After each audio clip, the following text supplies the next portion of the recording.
సమూల మార్పుల కొత్త వారికి పరిమితమా? శాఖల కేటాయింపుపై కసరత్తు, అధిష్టానంతో ముఖ్యమంత్రి రేవంత్ రెడ్డి చర్చలు. ఖర్గే, రాహుల్ గాంధీలతో సుదీర్ఘ మంతనాలు. ఢిల్లీకి వెళ్లిన ఉత్తమ్ కుమార్ రెడ్డి ఇవాళ హస్తినకు బట్టి విక్రమార్క.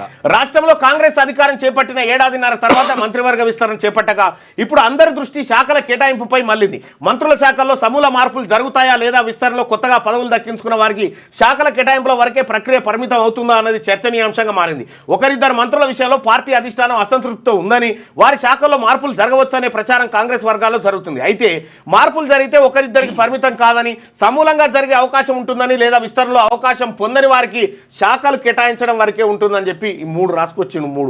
ఒకటి, ఒకరిద్దరు మంత్రుల పైన అసంతృప్తి ఉందని, వాళ్ళే మారొచ్చని, లేదంటే సమూలమైన మార్పులు జరగవచ్చని, లేదు అని అంటే ఇప్పుడు కొత్తగా వచ్చిన మంత్రులకే శాఖల కేటాయింపు జరగవచ్చు. ఏదన్నా ఒకటిగా లాటరీ 1 నుంచి 3 వరకు ఏ నెంబర్ అయినా ఏదన్నా ఒక నెంబర్ జరుగుతుంది. నేను చెప్పిన కదా 2వ నెంబర్ అని నా దాంట్లో ఉంది అని లక్కీ లాటరీ అట్లా.